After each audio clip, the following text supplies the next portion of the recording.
Happy New Year, happy 2021, and welcome back to my channel. Thank you so much for clicking on another video. If you do like this video, I would kindly ask that you like, share, subscribe, and hit the notification bell.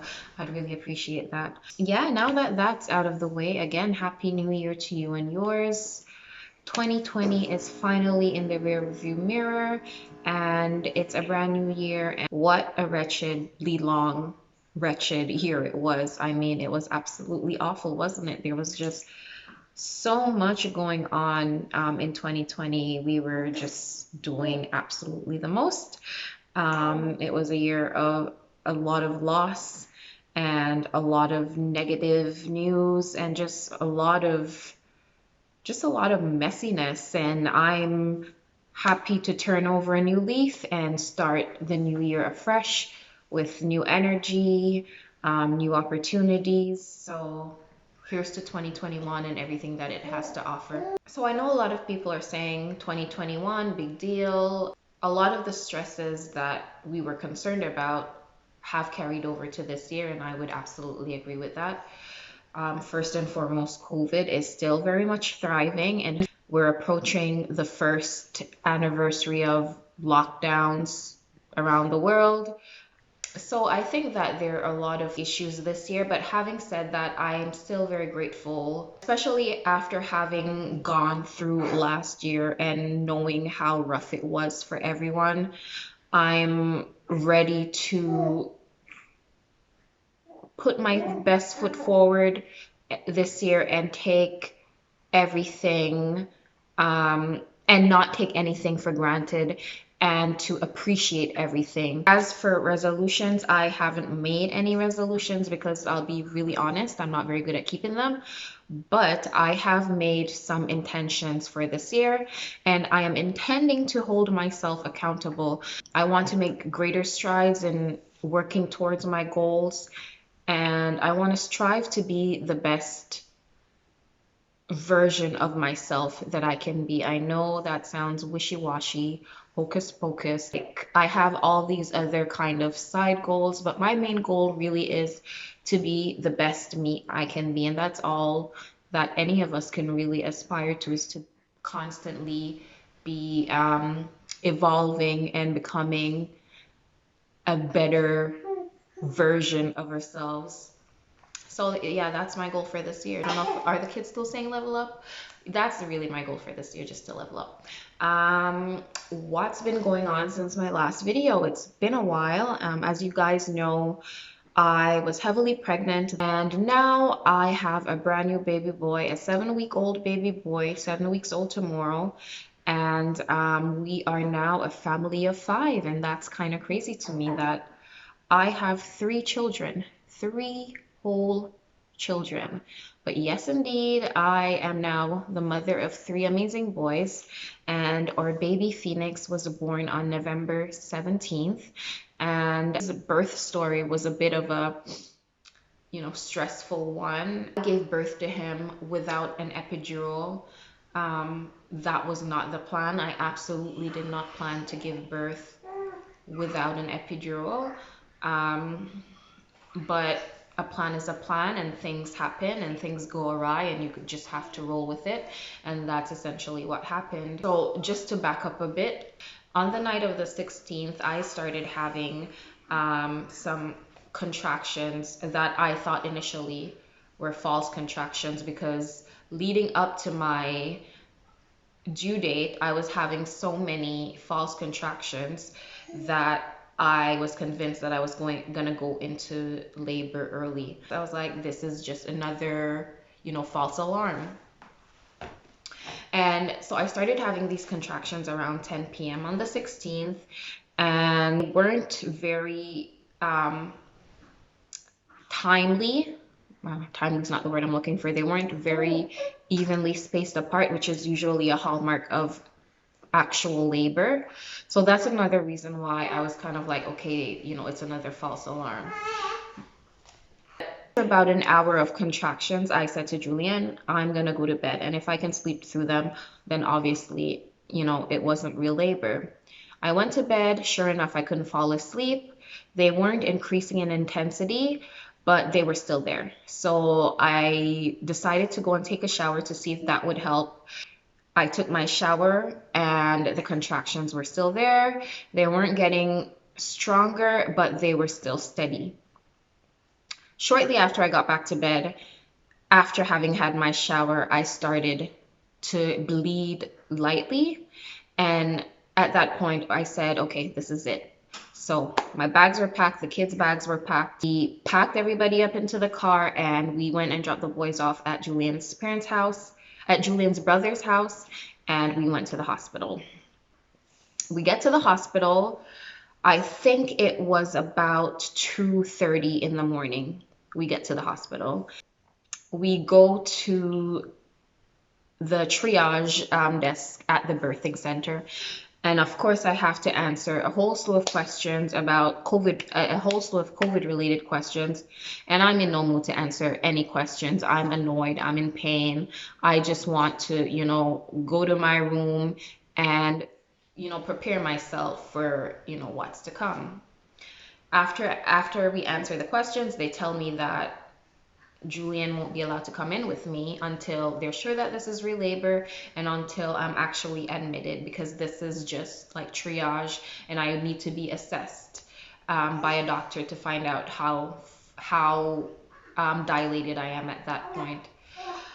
I'm already annoyed. I'm in pain. I'm cranky. And then for them to tell me like my support system will not be allowed at this point, I'm stressed.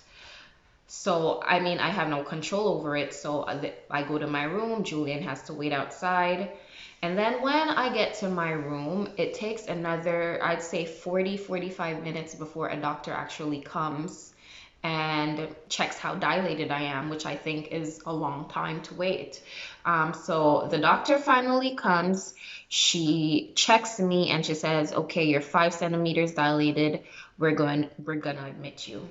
Okay, great.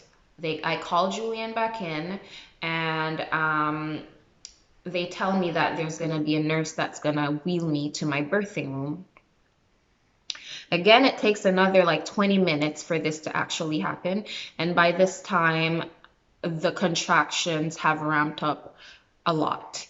I remember when they're actually wheeling me to my birthing room, I'm like gripping onto the handles of the wheelchair for dear life because the contractions had gotten so painful.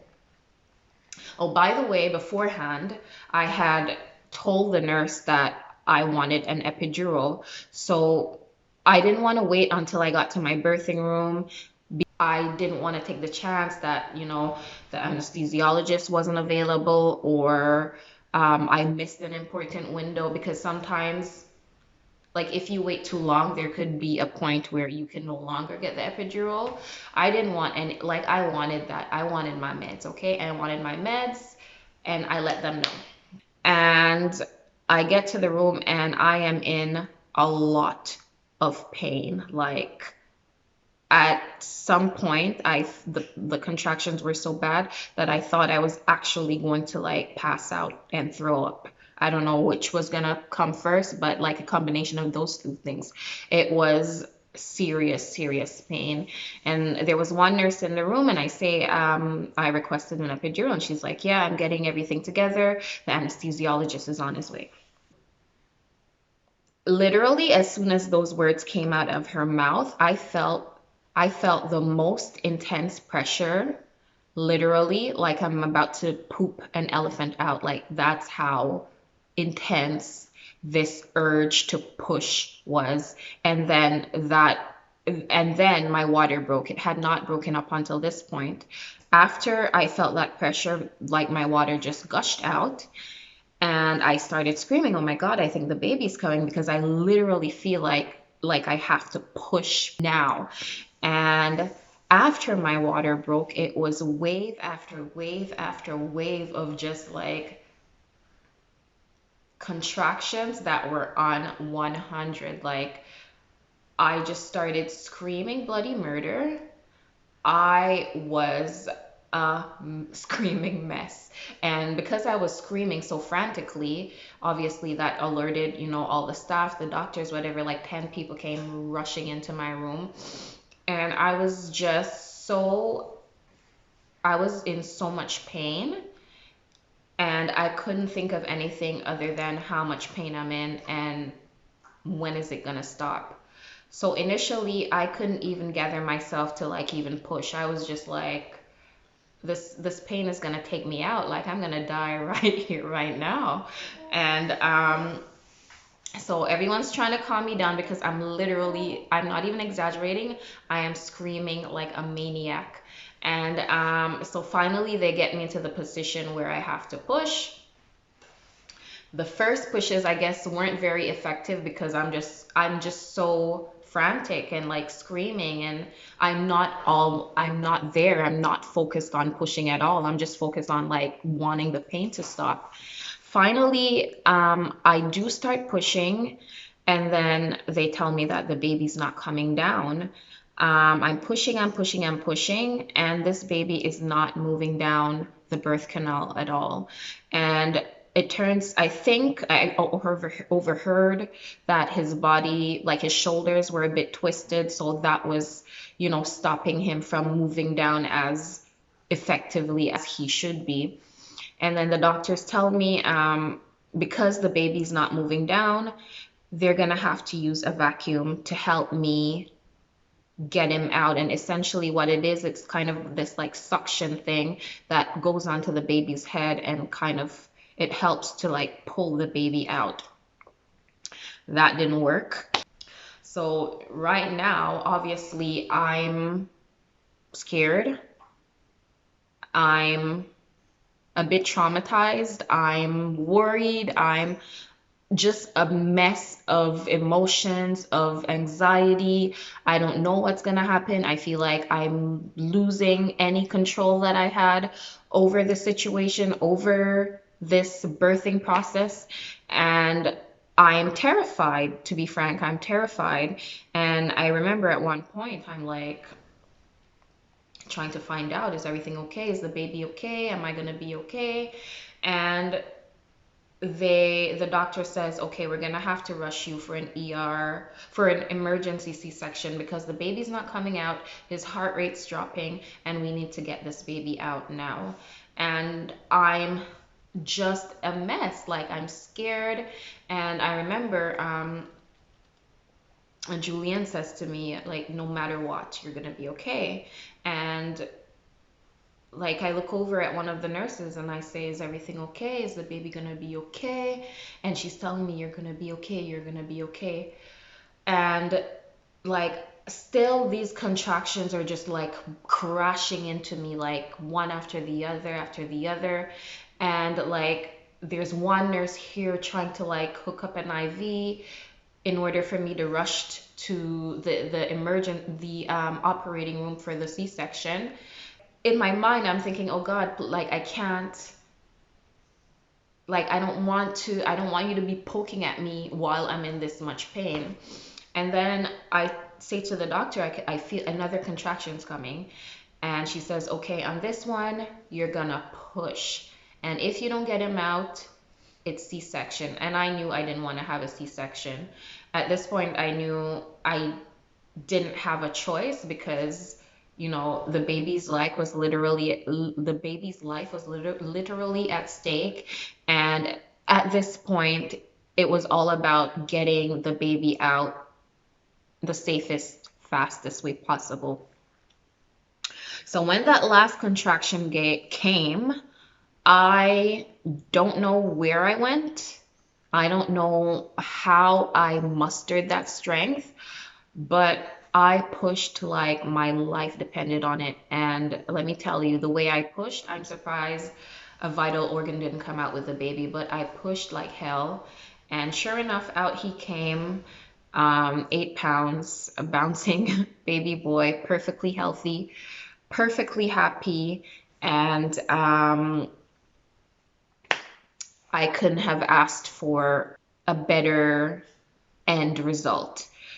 He came out, he was healthy, I was healthy, and We both recovered better than I could have expected given the ordeal that it was to get him out.